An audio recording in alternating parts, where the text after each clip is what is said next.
El comentario del día TV presenta. Y pasamos con Edgar Muñoz, quien ha estado monitoreando la situación en Los Ángeles.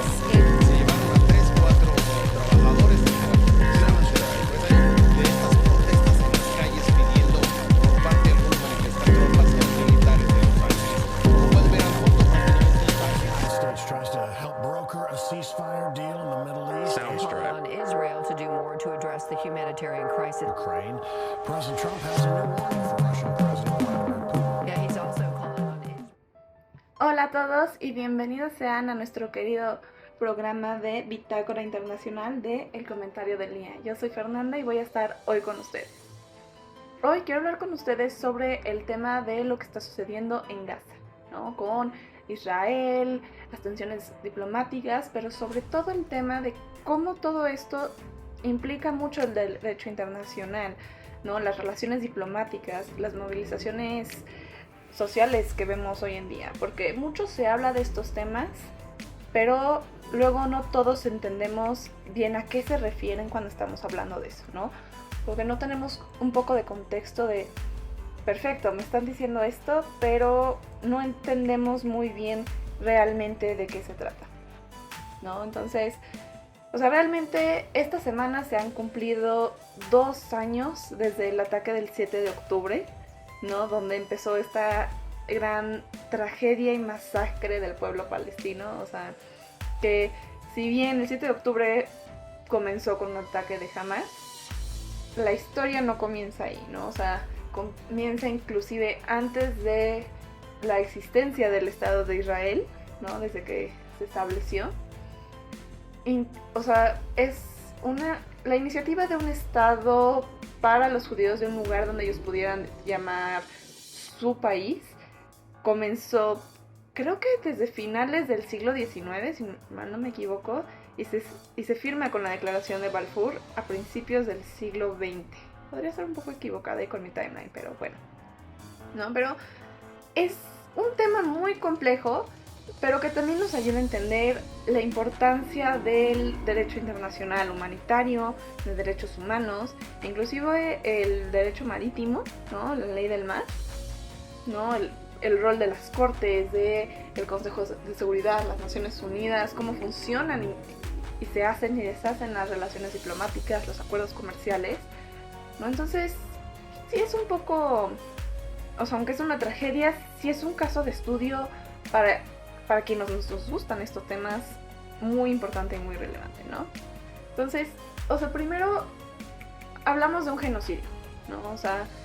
Y para mí, personalmente estoy muy de acuerdo con que se le llame eso, porque no puedo entender otra forma de ver lo que está sucediendo, ¿no? El decirle algo un genocidio se basa en el artículo 2 de la Convención de Ginebra sobre genocidio, ¿no? Esto lo define más como la intención de destruir total o parcialmente un grupo nacional o étnico, ¿no? Y puede ser que al inicio de estos, el 7 de octubre, y tal vez los días, semanas después de eso, no fuera tan clara esta intención, pero hoy, 2 años después, lo han dicho que tienen la intención de deshacerse de los palestinos en Gaza. Entonces, más intención yo no puedo ver, ¿saben? Entonces,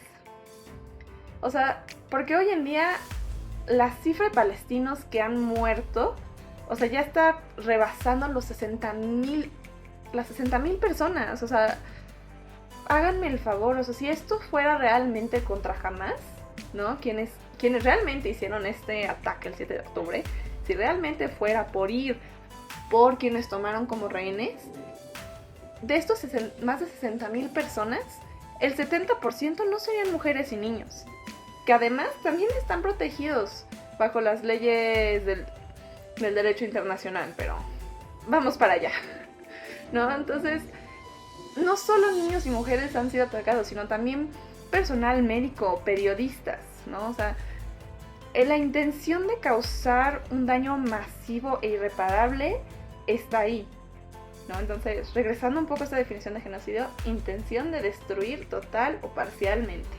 Entonces, no sé ustedes, ¿no? Entonces, aquí lo fundamental es que no solo se están utilizando las armas, o sea, drones, tanques, misiles, balas, ¿no? O sea, también se ha utilizado la hambruna como un método para matar a la gente, ¿no? O sea, esta hambruna también también es algo, usar el hambre como un arma de guerra también queda prohibido dentro del derecho internacional, ¿no? Y a todo esto hay que sumarle que 2 millones de personas ya han sido desplazadas de forma forzada de sus hogares, ¿no? O sea, se ha tratado de poner a la población palestina dentro de un área delimitada muy chica para la cantidad de personas que son, y están viviendo en condiciones, perdón, pero en mi opinión inhumanas, ¿no? Y la destrucción física y psicológica de estas personas, o sea, ya es de otro nivel, ¿no? Entonces, todas estas declaraciones, ¿no?, de los altos cargos israelíes se han utilizado como evidencias, ¿no?, además de todas estas acciones que se han tomado, ¿no?, de aclarar una intención genocida frente a la Corte Internacional de Justicia, ¿no? Entonces, es difícil ver cómo no se ha materializado, ¿no? Y justamente aquí entra lo que yo opino es donde queda corto el derecho internacional.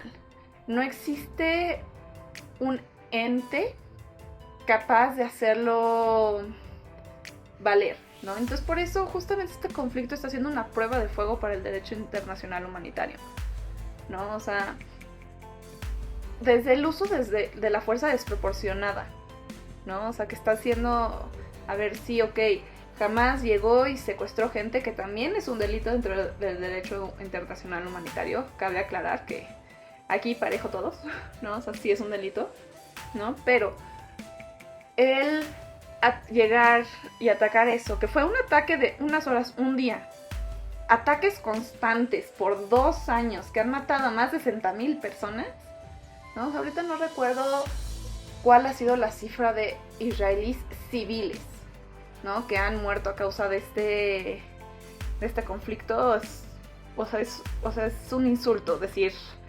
que eso es proporcional y es su legítima defensa. Perdón, pero la legítima defensa murió en el momento que el uso de fuerza fue desproporcionado, ¿no? Inclusive, al igual de que los ataques han sido objetivos civiles protegidos, como los hospitales, ¿no? O sea, estas son claras violaciones del derecho internacional humanitario. Además del castigo colectivo, ¿no?, que significa que puede ser que jamás un pequeño grupo de palestinos haya perpetuado el ataque del 7 de octubre. Castigar de forma colectiva a todos los civiles, ¿no? O sea, todos los no combatientes palestinos dentro de Gaza es otra historia. Porque cabe recalcar que todo esto no solo es en Gaza. También se está viendo el desplazamiento de los palestinos dentro de Cisjordania, ¿no?, el West Bank, ¿no? Entonces, crear estos cercos, tener un control sobre sus alimentos, sobre el agua, sobre los recursos que tienen, son violaciones no solo al derecho internacional humanitario, pero al derecho internacional en general, ¿no? O sea, inclusive la ley marítima, este bloqueo naval que existe sobre Gaza, o sea, la verdad también es muy cuestionable, ¿no? Porque justamente un país puede controlar hasta 200 millas náuticas de su costa dentro. Esa es su zona económica. Pero sus aguas territoriales solo incluyen hasta 22 millas náuticas de su costa hacia el mar, ¿no? Entonces, el hecho de que inclusive los palestinos no puedan pescar libremente en su zona económica, el salir, el moverse dentro de estas aguas, es muy dudoso, ¿no? El cómo se crea este cerco, este bloqueo hacia los palestinos, ¿no? Además de que se ha intentado llevar ayuda humanitaria a los palestinos por carreteras, por mares. Y los israelíes son quienes tienen el control de las fronteras palestinas.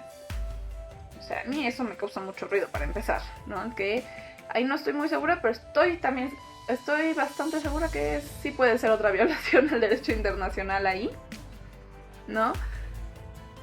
Y también el impedir la entrada a los barcos que están siendo aceptados por los palestinos a Palestina, que aparte están siendo detenidos en aguas internacionales, ¿no? O sea, si nos ponemos ahí a ver un mapita, en ningún momento existe una como transposición, o sea, no se empalman en ningún momento, ¿no? Aguas territoriales o zona económica exclusiva de Israel con las de Palestina, por donde pueden entrar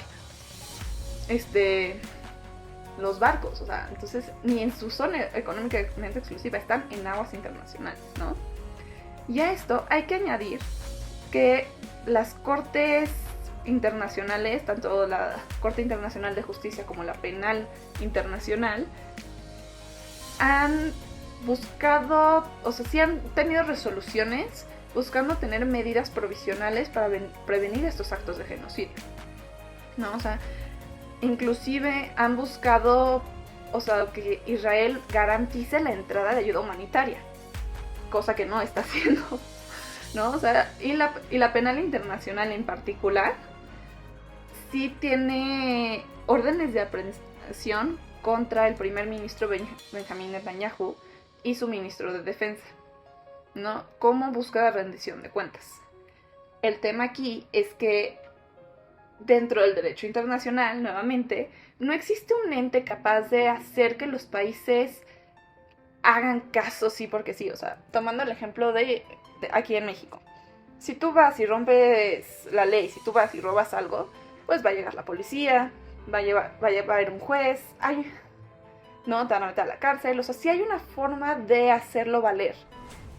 Pero en el tema del derecho internacional son los estados mismos quienes tienen que hacerlo valer, cosa que no está sucediendo ahorita, ¿no? Entonces, a pesar de que exista esta orden de aprehensión, a pesar de que existan esas resoluciones de las cortes, a pesar de que exista esta provisión dentro de una convención firmada que dice que es un genocidio, esto no sucede porque no existe un ente que lo pueda hacer valer, ¿no? Pero no solo es el derecho internacional, sino también es la diplomacia que se está viendo en esta encrucijada, ¿no? O sea, especialmente por el tema de rompimiento de relaciones comerciales, de muchas formas en las que se puede hacer valer a Israel que, oye, deja de hacer eso, o sea, que tenga consecuencias Israel sobre sus acciones. Es un poco también fracturado lo que sucede, porque sí es bastante bidireccional, ¿no? Entonces puede que existan razones que nosotros no vemos de por qué los países no toman esa decisión definitiva, ¿no?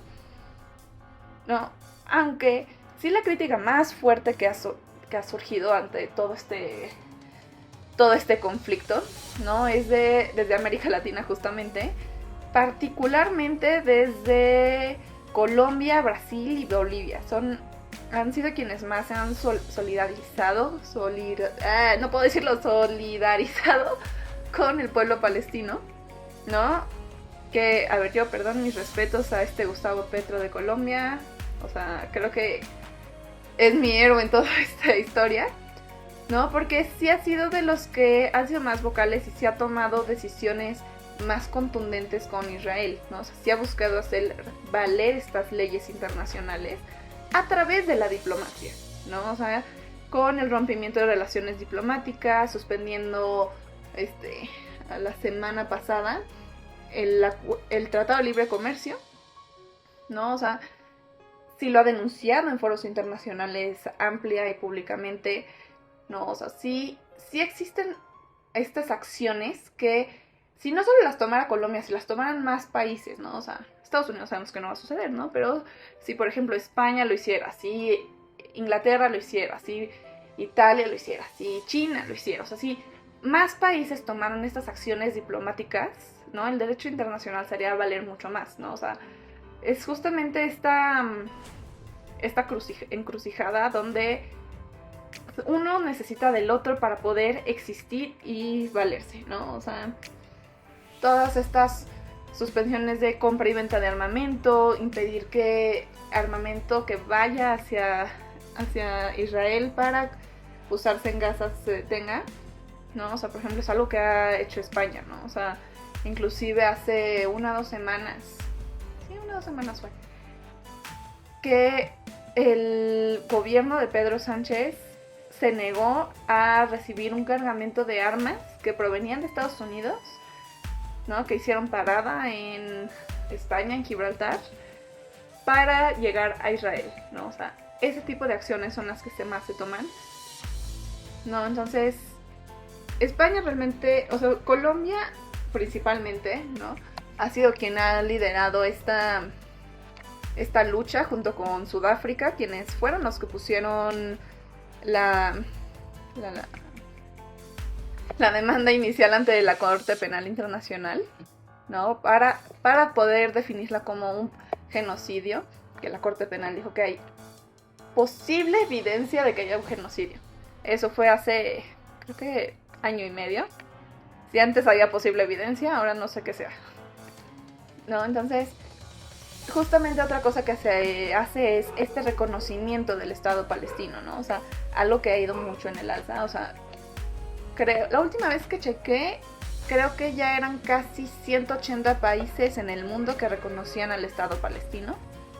La verdad, en mi opinión, creo que esa acción es más simbólica que otra cosa, porque pues si siguen estos ataques a Gaza, si no existe un plan contundente en donde se respeten los derechos de los palestinos, donde se tome en cuenta su voz, ¿no? O sea, donde se pueda tener esa autodeterminación que ellos merecen y tienen derecho a, esta bendita autodeterminación de los pueblos que conocemos mucho aquí en México, ¿no? Entonces, realmente lo que se necesita ahorita es que estos aliados como tradicionales, ¿no? Estados Unidos, Alemania, tomen una postura más fuerte para que se detengan las acciones de Israel, ¿no? O sea, porque si no, no sé, pero podrían llegar a verse hasta como cómplices de eso, especialmente Estados Unidos, en mi opinión, ¿no? O sea, muchas armas y mucho dinero que les mandan, yo digo que ya son cómplices,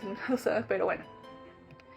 También, fuera del derecho internacional, la diplomacia, cómo sirve y todo, está un poco también eso, o sea, que esta frase de Thiago Ávila, un activista brasileño, que decía que cuando los gobiernos fallan, nosotros navegamos, ¿no? O sea, esto fue en el contexto de la Global Summit Flotilla, que la verdad a mí esa frase me resuena muchísimo, especialmente en el contexto del derecho internacional, porque justamente te dice como esto ya falló, no nos está sirviendo, se quedó corto, pero la sociedad civil, la población, los activistas, las ONGs, o sea, la gente que diríamos no tiene el poder como usualmente lo vemos, es quienes han estado aquí, ¿no? O sea, pese a toda la inacción política, los cercos militares, el bloqueo naval, toda la solidaridad que ha venido con el pueblo palestino,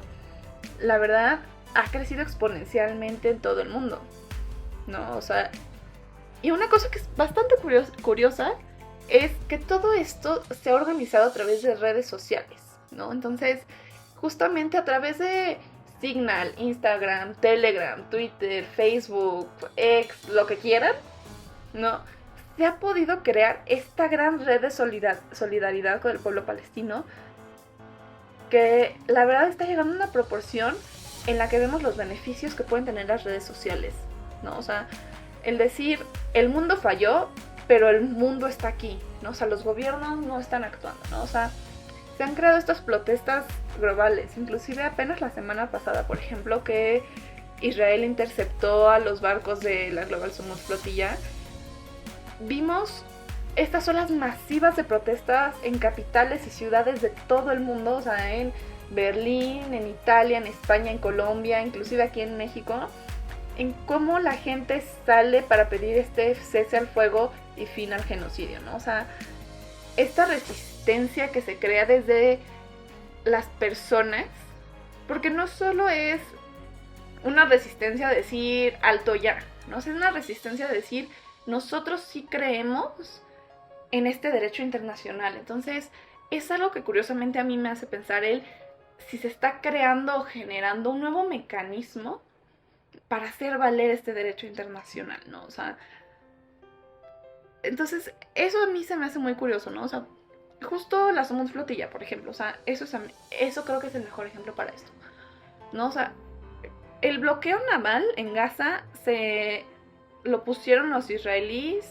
en 2007 y desde 2008 ha habido casi 20 intentos por romper este cerco. O sea, los han detenido en aguas internacionales, han llegado, o sea, creo que fue en 2010 el barco que más había logrado acercarse a la costa de Gaza hasta la semana pasada, el 1 de octubre, la Somos Flotilla. Pero justamente la Somos Flotilla es esta conexión de gente de 44 países, o sea, literalmente de cada rincón del mundo fue, ¿no? Para decir, ok, ustedes no, nosotros sí. Pero justamente ahí obliga a los gobiernos a actuar de forma diplomática, ¿no? Al tomar acción, porque literalmente fueron y se pusieron ellos así de, bueno, si no vas a hacer nada por ellos, hazlo por mí. Claro, ya vimos cómo acabó la historia, que los detuvieron, se los llevaron a Israel y deportaciones masivas de los activistas, ¿no? Van a ser tratados como terroristas. Pero bueno, esa es otra historia, ¿no? Entonces, este asalto, o sea, porque este asalto a los barcos, ¿no? Es el tratar de llevar una narrativa en el que son terroristas, el que son enviados de Hamas, justamente también te trata de enseñar esta manera de combatir retóricas, o sea, como ya no solo es desde la diplomacia, desde un aspecto político que se busca alterar o invalidar el derecho internacional, ¿no? Entonces, justamente esta resistencia social, civil, cultural, a mí se me hace muy interesante, pero yo creo que ese es un caso de estudio para ya más adelante, ¿no?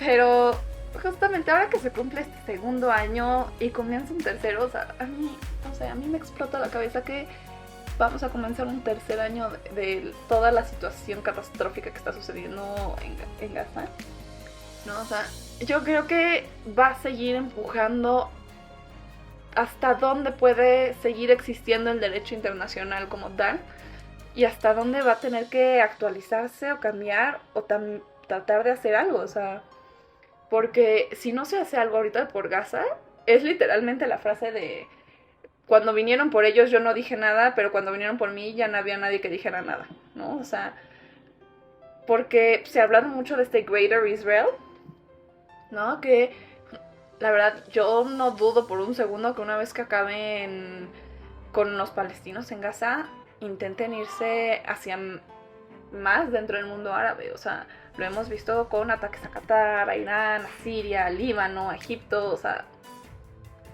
entonces sí creo que la presión diplomática de países como Colombia y España son un recordatorio de que no todo está perdido, que sí existen gobiernos, o por lo menos gobiernos que escuchan a la gente para impedir esto, ¿no? Entonces, no sé, o sea, es un caso de estudio que sí está empujando mucho las cosas y la verdad a estas alturas ya no sé cómo va a acabar.